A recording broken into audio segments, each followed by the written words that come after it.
This is the Unforgettable Andre Dekker, your Odyssey Pro Wrestling Champion, and you're listening to the Morecambe Wrestling Podcast. Indeed you are, yes. And once again, it is time to welcome a special guest to the Morecambe Wrestling Podcast. And the last time I interviewed somebody who was a champion of Morecambe Wrestling around about 15 years ago. Let's bring it to the present day. The actual current Morecambe Wrestling Champion, Andre Dekker, is live on the Morecambe Wrestling Podcast. How are you doing? Feels good to hear you say that, Greg. It feels really good. I'm doing very well, thank you. Very well. How are you? I'm great, thank you. Yeah, I mean, that's what I was going to start with, really, was to ask you how that feels and how you felt when you first, got your hands on that belt that you're holding in your hands right now. Well, to be honest, it was all a bit of a whirlwind because I've made it clear in previous shows that this was the goal now. I'd had a lot of ups and downs when I was in the spotlight, whether I was out the spotlight, and then Ryan Hunter turned on me. I feuded with Ryan Hunter. Ryan Hunter left. There's lots going on. And after all of that, I said, I will slowly climb the ladder and become the champion. And I meant that. And surprisingly, things opened up for me, and it's unfortunate what happened to Will, and I wish him the speediest recoveries. But that gave me a lifeline there and then. It gave me an opportunity, and I've been in Morecambe Wrestling since I first started. So I've been waiting for this opportunity. I knew it would eventually come. And these things come when you're not ready. So it was about me taking that opportunity. And I did exactly that. You certainly did. Capturing the championship on the last show at the Alhambra. We'll talk a little bit about that during the interview. And what we're basically going to do, what should I call you? Andre? Dekker? What do you prefer? Dekker works best. It seems Dekker. to roll on the tongue. I've had a few other promoters where they've promoted me as Andrew Dekker. So I just go with the surname because people can't spell, unfortunately. Okay, fair enough. Yes, maybe that's I don't know. That could be another version of Dekker in the future. Sounds posh. Maybe. Sounds posh. So yeah. Let's go back to the beginning then, Dekker. Let's go back to Morecambe first of all, because whereabouts in the country are you from? You're not from Morecambe, are you? Where are you from?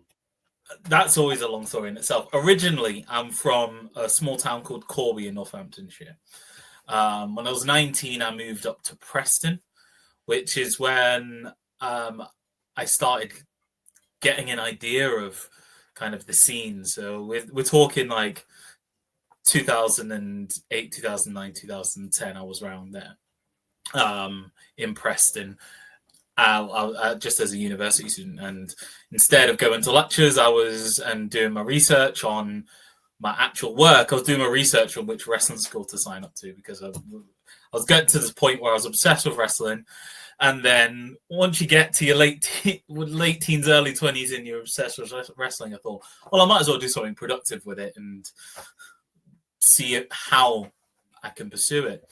So I went to a couple of training schools. GPW's had a training school in Manchester at the time, so I went there. And then I'd also, towards 2012, split that with going to the Morecambe Wrestling Training School, which is where we met. It was, so that would be about 2012. So 2012, late 2012, really. So it was towards the end of what was. I think I missed some of the better years of that school. So, but there was still some absolute machines there. First thing I saw was Craig Kollins, and absolutely blew me away, the absolute machine that he was.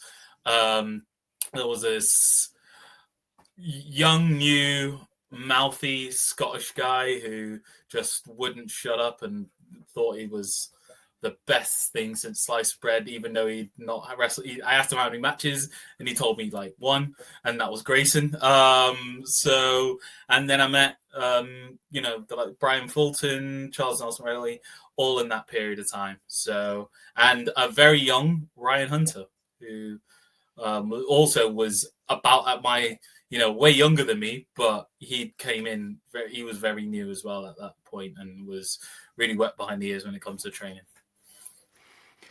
So this would probably be the period of time then. So 2012 was the year I stopped promoting the XWA, and the XWA closed down in the summer after the big final show, the big feud with GPW. So you would have joined the training school after that, by the sound of things, when Johnny Fear was in the process of taking it over, and he was the head trainer at the school. Yeah. So John, I think the change had just happened, and they were at the Stunt School. What did you think of the Stunt School? Because we talked about this on the podcast. We briefly mentioned the fact that it was a unique venue for a wrestling. It was a very weird place, and when I first went there, they still had the ring, and then they didn't even though they let a wrestler run a wrestling school, they didn't want him to have a ring. Then they allowed him to have a ring. It was a very strange, turbulent time, but I did learn a lot there. And one thing that, and there's always weird and wacky stories about Johnny Fear. One thing I did take massively from those sessions is how important fitness and conditioning are. And he drilled that in more than anybody in wrestling, really, that I've been. And, and he lived that. So, and I've always taken that to making sure that I've always had that base level of fitness and conditioning. And I'll always appreciate that. So Johnny started running before he started the main paid promotion shows, which became sort of his promotion and the successor to the XWA in Morecambe. There was kind of a year off, really, where there was no shows happening at any of the bigger venues in the town. But he was running trainee shows still at Regent Park Studios at the Stunt School. Did you get on any of those trainee shows? Do you remember your first kind of experience of that? I did not. So they ran the last one just as I'd really started kind of bedding in and being a kind of Morecambe Wrestling Training School guy, because I was like in and out. And if I'm honest, a bit not as committed as I should have been. And then rightly so, I wasn't on any of those shows, which I agree with. So it was more after I really got into it to training a lot more regularly. Those trainee shows ended, and then they decided to run the main shows. So I started to, help out at those shows, kind of, doing all the help bring in the ring, help Brian with the tech side of things, and do what I can. Probably the worst steward ever in British wrestling. Awful at it. Awful at going up to people and telling them to move, or asking them where they see. If anyone asked me a question about where they sat, I never knew the answer. So I did my bits and did the odd jobs. Questionable as to how well I did them, but.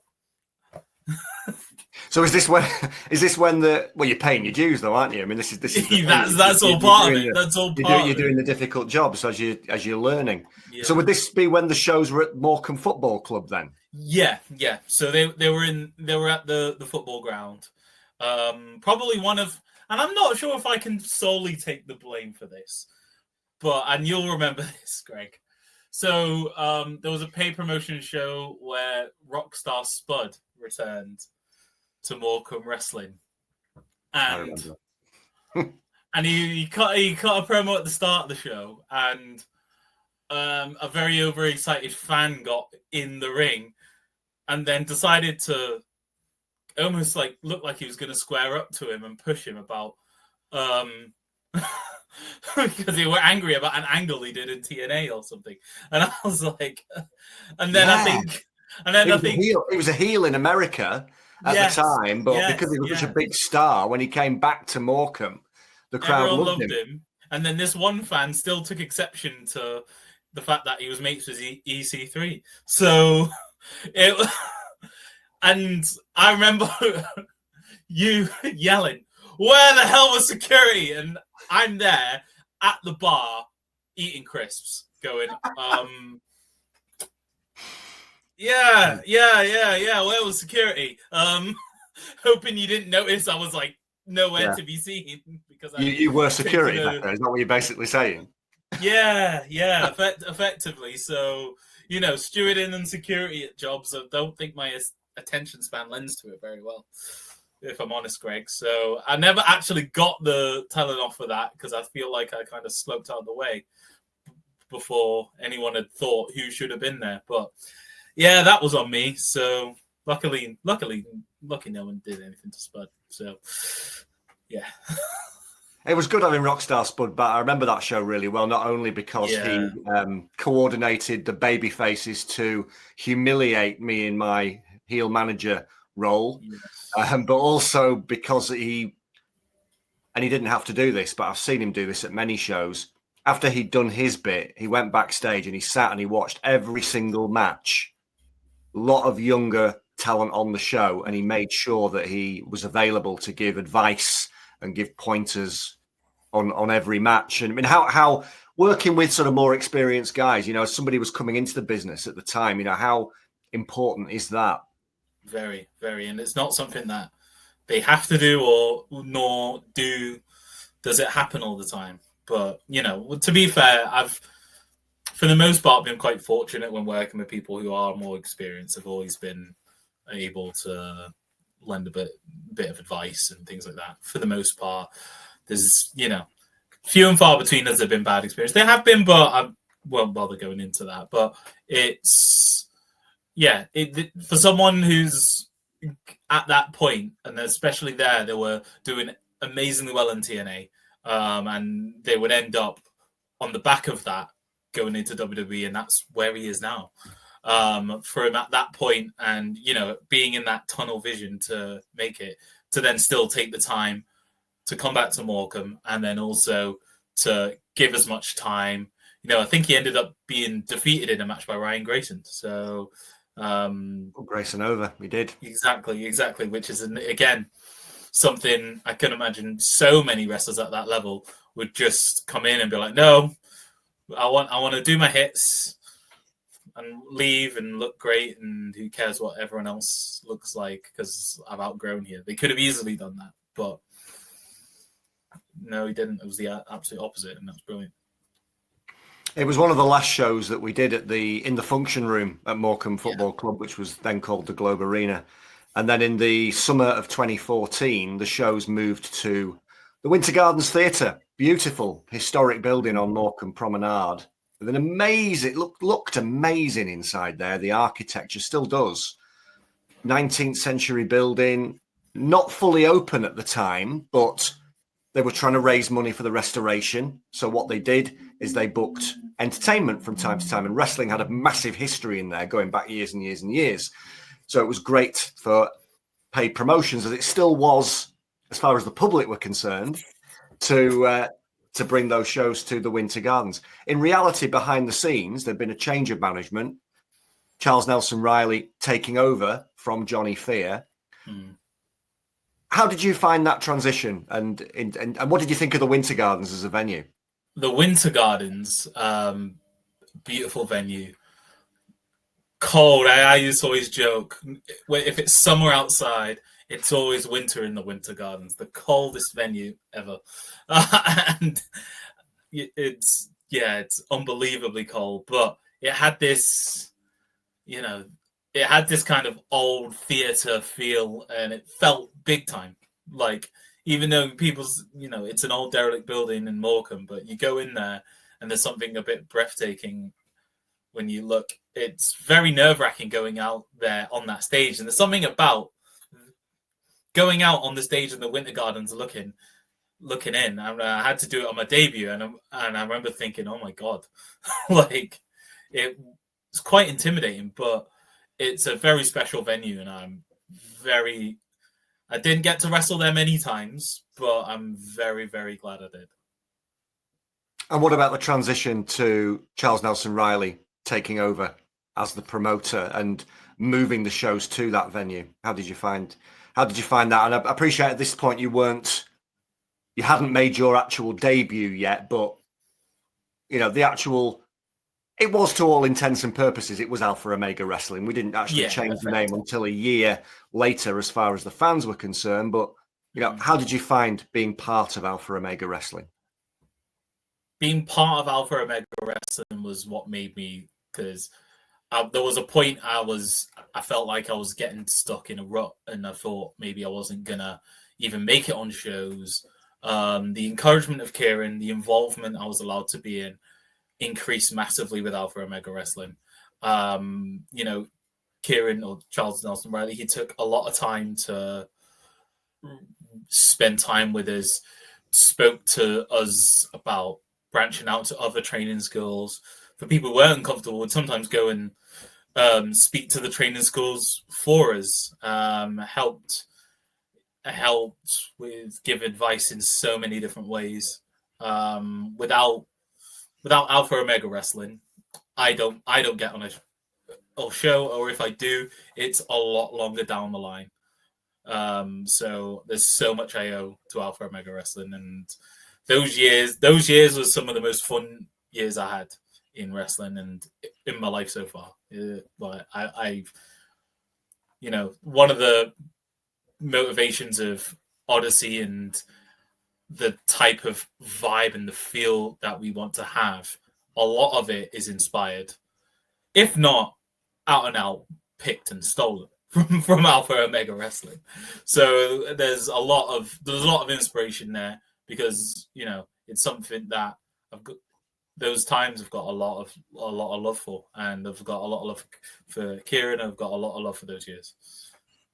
See, that's refreshing, because a lot of people who run wrestling promotions are quite closed shop about their approach when it comes to wrestling trainees, and some actually out and out frown upon student wrestlers from going to other training schools, I guess because they want their money to go in their pocket when they're paying their fees to be part of the school. So, for Kieran, Charles Nelson Riley to be encouraging trainees to develop and improve by getting different experiences around the country, that shows what kind of a guy he is. Yeah, absolutely. And, his approach to wrestling, and particularly to really making sure the people got what they want, is an approach that we carry on, because at the end of the day, there's a lot of popular things that pop up on the internet that can be popular in certain areas, but at the end of the day, the people who come to the shows in Morecambe are local Morecambe people. They love stories, they love characters, they love larger than life, and that's what you have to give them. And he understood that very well, as you gave them that, Greg, as well. You understood that. You understand that very well. So to try and change a formula, we can put our own spin on it and put our own identity on it, so it's clearly us. But those main values and those main principles to Morecambe Wrestling, I think, do need to carry on. Yeah. And it's why I said on the podcast, that as far as I'm concerned, the lineage of Odyssey Pro Wrestling can be traced back 22 years to, me starting with the FWA, and therefore the title that you hold has that lineage and that importance going back. And again, we'll talk about that a little bit later. But the moment's been coming, Dekker, and I know you've not been looking forward to this, but we're going to talk about your debut match. Okay. Now, first thing I need to ask you, so obviously 2016, this is War on the Shore. Yes. It's the biggest show of the year for Morecambe Wrestling. It's at the Winter Gardens. I remember Marty Jones was there, the British wrestling legend, that night. We inducted him into the Hall of Fame, and then he punched me, which was very nice of him. And so you've been training for around about 4 years at this point. So that's quite a decent chunk of time before making your debut. Had you wrestled anywhere else, or was this your actual? This was my This was my actual debut, which is hilarious considering the very next day there was a Marty Jones trainee show that I was on afterwards, which I would have much rather have done that first. I was like, so War on the Shore. I think for Alpha Omega Wrestling, the Alpha Omega Wrestling side of things, I'm pretty sure that was probably the best gate they've had for a War on the Shore as well. So absolutely packed. Marty Jones is doing his Hall of Fame. So James Drake, who was meant to interrupt him with me and Barricade, with Sam Gradwell making the save, and then me and Sam Gradwell, RGM at the time, have a short match which ends with him winning and a little bit of shenanigans after the fact. And I think the moment just hit me. So the crowd's packed. I'm like, right, I'm going to interrupt Marty Jones, who I knew, and then maybe, I'm not sure how many people who just watched WWF, which I did for the most part, but I knew very well who Marty Jones was a long time before I got into wrestling. My granddad was a massive wrestling fan, and Marty Jones was his favorite wrestler. So I thought, wow, this is cool. I wish, my granddad was here to see that. That would be awesome. And then I had two guys in Sam Gradwell and James Drake who are excellent, but they're also at that point are so driven. So they were at this point where they were at the cusp of WWE NXT UK. They were on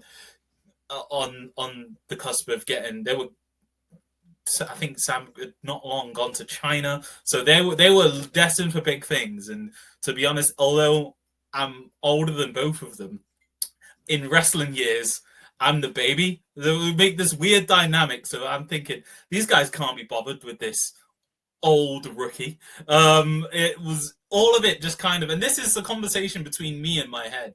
So as soon as we got out there, I just got nervous and I just collapsed in my own brain.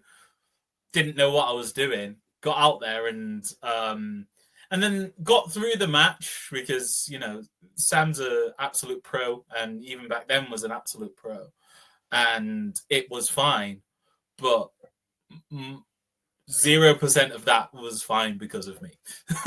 and I'm very well aware of that. And it was a very teachable moment, really, just to think. And it made me rethink, right, if I'm going to do this and I'm going to do it, I can't half-ass anything. I can't let occasions like that get to me. I've got to really refocus and... and I'm not going to let it beat me, because I remember the next day I was at a show and I just felt like I didn't want to be there. I felt almost like a fraud saying that I was a wrestler. And it took a long time for me to really feel comfortable in that. So all I did was just go into training. I ended up started training a lot with Infinite Promotions, who had a training school at the time, and they had a lot of Gypsy John Kenny took a lot of training sessions with me. Marty Jones's school, I'd go there, so I'd go to both. I'd go once with the lads, and then I'd go to John Kenny's on my own as well, and then just really working on improving, because I was like, the next time I'm going to get an opportunity to be on a show, remember how you felt after that match. Remember coming back afterwards. And I'm not saying that was, my only ever bad match, but it didn't happen like that ever again. So although it wasn't a great experience, it was probably quite an important experience, because it kind of took a lot of the fear away of being in front of an audience and being in front of people. So, yeah. We went there, Greg. We went there. No, we got there. But that says a lot. Yeah, that says a lot about you, though, because that shows how much you wanted it. It shows, that you're mentally strong, because some people would have given up, after that experience. But you just redoubled your efforts, like you said, and there's a lot to be learned from that. And, you know, it is about getting comfortable, isn't it, in your surroundings, you know, once you're in the ring. And the more experience that you get, the more that you do it, like anything, the better you get at it. Yeah, absolutely. And it's, I think a lot of wrestling is knowing who you are and what you are. And it sent me kind of on that journey of, right, not what type of wrestler was my favorite wrestler to be on TV. Who do I want to be? No, but who am I? And what am I? And what can I bring? What do I have that the other person doesn't have? What do I have that's innately part of me that I can accentuate, that people will be drawn to and be interested in? So I started thinking a lot like that, rather than, I wish that guy's cool, I want to be like him, because it doesn't work like that. We're different people with different skill sets. So, and people see through when you're trying to put on, when you're trying to not be real. So, a lot of those experiences are brought in to even the Dekker character. As a heel, there's always a insecure part of me that I always try and bring out. That looks so. It's it's all part of it. It's all part of the journey, every single bit of it. So other than that, what did you find? What did you change? And what did you bring in that you felt the Dekker character needed? So the Dekker character, I think a lot of it was, and I do it quite a lot, there was always a little bit of insecurity, bitterness, and jealousy. I always try and, in my promos, kind of show that I'm feeling those feelings as the heel. And as a face, I try and show, because I think one of my biggest assets anywhere is resilience. I've always had it, and I always will. I always know that if I've been knocked down, I'll wake up in the morning the next day and I'm still here and I'm still alive and I can go again. And that'll be every day until I'm not. So I've always been able to bring those things, both those aspects of my personality, into it. And also, I ended up going down the route with, so there was kind of a transitional period away from that where I did a lot with Barricade and Alton Thorne, where I could explore that a lot. With Hellbound, Alton Thorne still has his stable around the East Midlands, which he still calls Hellbound to this day. So I'm not sure if Charles Nelson Riley wants some cut of that T-shirt money, but it was his idea. Yes, it was his idea. It was his name. I remember when we were coming up with it together. I remember when he told me. So that allowed a lot, because there was a lot more character work in that. That was a trio that wanted to be a duo with me in it, and I wanted to be the leader of the group. So that was the whole dynamic the whole way. When we became tag team champions with the Freebird rule, and we were always fighting over who was going to defend it, and it ended with me turning on them both. And then I started the bottle gimmick, because I hit Barricade with a bottle. Right. So, that helped me so much, and I don't think Alton Thorne would know to this day how much in my career early on he was a massive influence on how and in kind of raising my confidence when it comes to doing character work, and also working a little bit on the fly in these things. We only had a couple of matches against each other and a couple in tags, but those few months as well were kind of me just adding more strings to my bow as an overall performer and wrestler. And that was it. And you, as you say, you became a vital part of the show in the Hellbound stable. Alpha Omega Wrestling Tag Team Champions, as you said. And then towards the end of Alpha Omega Wrestling, as a solo wrestler, and really somebody the crowd absolutely hated, which was the intention.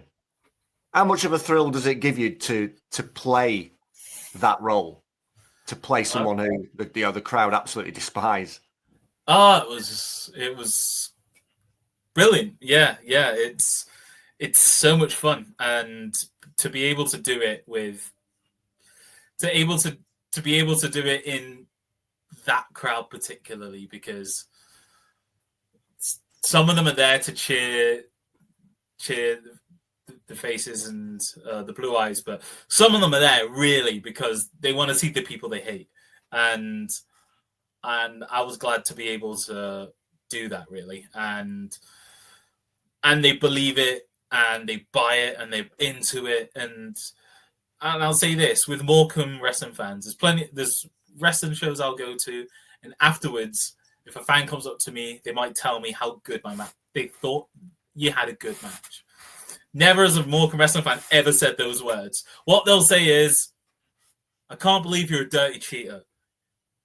You should not have won that. Or, you should have won. Unlucky. They're invested. They care. They don't care about who had the good match. They care that the one they wanted to win wins, and they care if the ones they want to lose loses. That's it. That's what makes the difference, and that's what makes Morecambe like nowhere else. Nowhere else. That is what sums it up. Absolutely. It's really Morecambe. It is, always. Now, there was a group of you guys, sort of a nucleus of Alpha Omega Wrestling, who were really close. And I remember, sort of towards the end of my time with Alpha Omega Wrestling, Kieran would invite everybody back to his house on Morecambe Promenade after the shows. Everyone would gather around, watch a bit of wrestling on the telly, eat, have a chat, have a drink. And everybody was really tight. There was a close bond.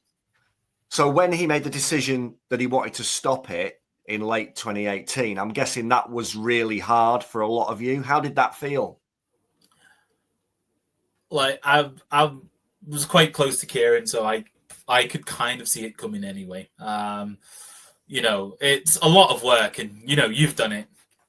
You've done it on your own for a while, and I think it's something that eventually can run its course, and when there's other things in your life that need more focus, then it's time to step away. Yeah, it was hard. Yeah, I didn't know, because at the time I was getting work with Alpha Omega and KOW.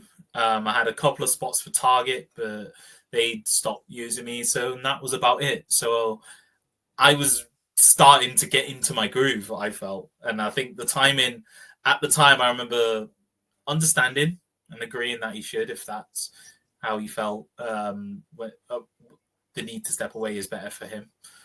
But then at the same time, I was gutted, because I was like, look, I've just got this thing, and we got the moments we needed out of the Hellbound stuff, and then I've got this angry drunk gimmick, and the fans are starting to bite, and they're really going, and who knows in a year where I could be, and at that point I was like, if I can go up the card. And at the time, the biggest heel in Morecambe Wrestling for the last few years before that was Ryan Grayson. No one really got bigger reactions, and I'm not sure if he ever knew, but I was looking at that thinking, well, maybe in a year I can get louder reactions than Grayson, maybe this, and just, that competitive edge. And I was there thinking, what could this be next? And then it ended. So I was a bit lost, thinking, well, do I continue wrestling? But I decided that, I can't just leave it at that. As much as I love Morecambe Wrestling, and everything, wrestling is something I want to do, and I didn't get into wrestling just to wrestle in Morecambe alone. So I did continue wrestling, and then I did continue to push to find work elsewhere. But it was the year afterwards, there was a lot less. Did you do any of the Target shows in Morecambe? Because Target Wrestling from Carlisle ran a few shows, I think, in 2019. Yes, so I was in the main event of the first one. I think it was me versus Ryan Hunter. So they had their guys in, and I think they wanted to kind of blend it with a mix of what they'd seen before. So they brought me and Ryan Hunter in. They brought Johnny Fear back, and so they did a bit of a mix bag of a show, and I did another one where I got to tag a tag match, and that was the second show. Both shows, because I love wrestling Ryan. I've always loved wrestling Ryan. Easiest person to wrestle in the world. One of the most underrated people in Britain, I think, if I'm honest.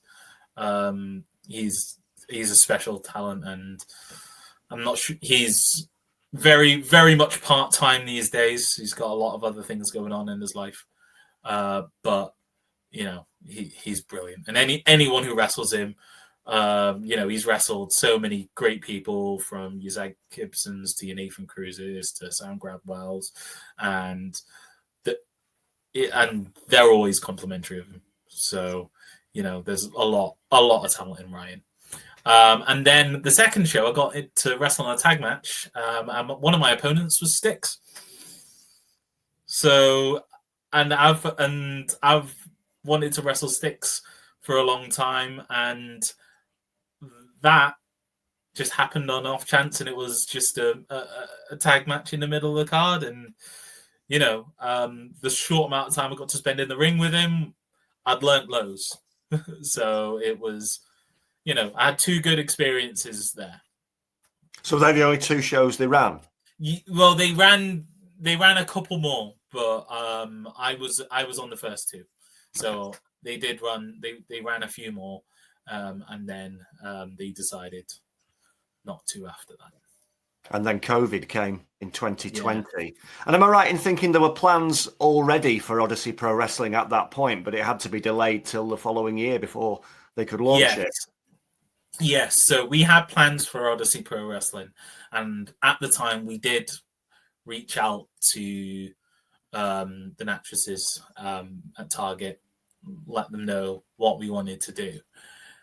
They graciously said, that's absolutely fine, we're winding up here. And also, one thing they didn't have to do is they decided to do Medallion versus Ryan Hunter. The winner takes Morecambe Wrestling back. So Ryan was for the people and Medallion was to Medallion. And I was like, they didn't have to do anything like that. But they kind of gave us a little bit of a rolling start, which is... That's really cool. I didn't know that. That's really cool. Yeah, and they didn't have to do that. And I'll always appreciate that. That's, something... We had a good relationship with them, but I hadn't necessarily spoken to them directly for a while. I know Ethan had worked a couple of ring announce jobs for them, and then they had Ryan a little bit more regularly wrestling with them. So I think a lot of that was probably Ryan and John who sorted that out. But the fact that they did that was brilliant, and there was no pressure or need for them to do that, but they decided to kind of pay it forward and then give us a bit of a rolling start. And you've been a major part of the Odyssey Pro Wrestling shows right from the very beginning in 2021. Although storyline-wise at the start, you were on the outside looking in because you were like because of your status as the public enemy number one in Morecambe. Absolutely. They didn't want Andre Dekker as part of the shows as far as the storyline went. No, they didn't. So I'd be sneaking in. There's a lot of ways in to the Alhambra Live. A lot of people don't know. Clearly, Ethan Edwards and his lackluster security, worse security than me. Clearly, they didn't know. So somehow, most shows I got into that venue, and for the most part, it was to try my best to ruin the debut of RPD and prevent him from getting to the championship.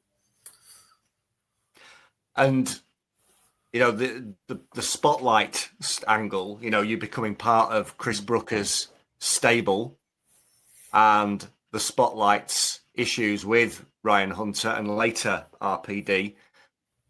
It felt to me, as somebody kind of observing it from the outside, like that really put Odyssey Pro Wrestling on the map. How big a part of Odyssey Pro Wrestling would you say that storyline was? Well, it was the focal point of the show for the first year because of how well it developed, because firstly there was me causing a ruckus.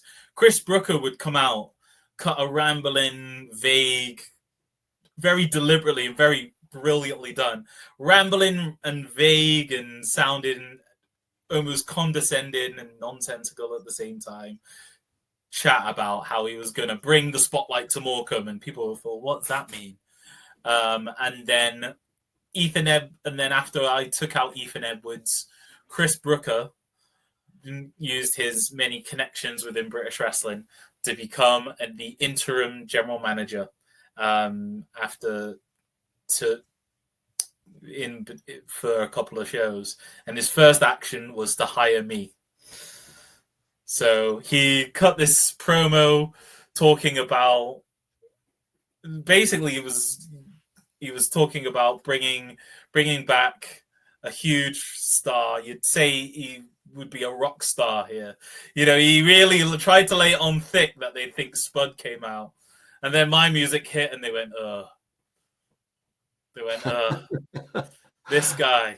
So it was excellently done by Chris, and it was the start of what we'd call the spotlight, which was me winning winning the Overboard Rumble, and getting the contract to cash that in at any point in time. And I decided to intervene and put myself in the championship match between RPD and Ryan Hunter. And that was seemingly it. They thought me, Reese and Rogan as my heavies, me as the focal point of the spotlight. That was what the fans thought it was. They thought, right, this Dekker is the main big bad of the spotlight. But I was the bait and switch. And it ended up being Ryan Hunter turning on RPD, hitting him with a chair, and beating him 1, 2, 3 in the ring. And that crowd reaction was surreal. It was I've never been in the ring and had a reaction and felt you didn't hear it, you felt it. It was just something different, because they'd seen Ryan from a 15-year-old boy grow up into a man. They'd seen him before his debut lose all his weight and get in shape and have great matches in his first year. And really, Ryan Hunter was them in the ring. The fans saw themselves through Ryan Hunter in the ring, really. Yeah. And to take that from them was it sounds horrible to say, but it was brilliant. It was brilliant. And for them to, and you know, I've never seen fans get t-shirts that they bought from the merch stand earlier that day and throw them in the bin. They were literally doing that, and I don't think you'll get a reaction like that for a wrestling storyline anywhere else than Morecambe. No. Well, he was an absolute mega babyface. We cannot, stress enough how loved he was by the fans. But there is a thin line, as they say, between love and hate. And I guess we can bring that to your own career, Dekker, because you went from being the ultimate bad guy to being incredibly popular. Did you feel that was something you could do? Because, I mean, I've worked with other young wrestlers who have been heels for their entire career for a long period of time. And you suggest to them, well, look, you could be a great babyface. And they're maybe not convinced and not quite into it. How did you feel about it? I thought, because me and Ryan have wrestled with the roles reversed so many times, I think we thought, well, it would be quite cool if we could do this down the line and have the match, but have it where you two are on the opposite sides of the spectrum. That would be quite cool. And I was like, yeah. And I think eventually it would have to come to a head, because storyline-wise, Dekker wouldn't be happy with being a backseat to Ryan Hunter anyway. I thought I had this because the bait and switch wasn't necessarily something that I was aware of at the time. It was something that was kind of brought upon me, and then I ended up being on board for. And the whole the spotlight breakup was basically this 4 competitive guys. Reese and Rogan think the spotlight's about them. Chris Brooker manipulatively used to always call me his number 1 guy, but then clearly I wasn't, because Ryan Hunter was the champion. So there was already this deep-seated contempt between us all, and there's a lot to go with me and Ryan, because even in real life, there's a lot of we started at the same time, and I've been compared to Ryan quite a lot, and I've said it in other interviews. It's not always been, I don't come out well on the comparison. Normally they'll go, "Oh, Ryan Hunter is this," and "Oh, Dekker's quite good too." So there was a lot of that, and there's a lot of that to play off of. The fact that how long we've known each other, and how I looked at him almost like a little brother, and then we went down the route of the spotlight was starting to lose their edge a little bit and lost a few matches, and I got the blame for that. And even though Ryan would lose, I would still be getting the blame, to the point that they turned on me, all of them. And then War on the Shore last year was when me and Ryan finally had our match. And that, very much cemented the change in Andre Dekker, which led to the point that just last month you became the Odyssey Pro Wrestling Champion, defeating Craig Kollins and Teddy Ray in a triple threat match.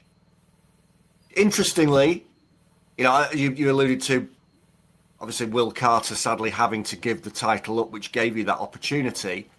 But quite poetic that Craig Kollins was involved, because you mentioned earlier on in the interview how Craig was one of the first people you remember when you walked through the doors of the Morecambe Wrestling Training School 12 years ago. You'd wrestled Craig as a heel on the Alpha Omega shows a few times, I think. Yeah. So knew him really well. And now the main event of War on the Shore, the 20th anniversary of War on the Shore on April the 12th at Alhambra Live, it's going to be you and him one-on-one for the Odyssey Pro Wrestling Championship. It does feel kind of poetic. Is that sort of in your head as you sort of prepare for that match? Yeah, and it's someone I've never beat Craig Kollins in Morecambe. And Craig put out a video issuing a challenge last week, and that graphic went up that quickly because I quickly accepted. Craig is a machine.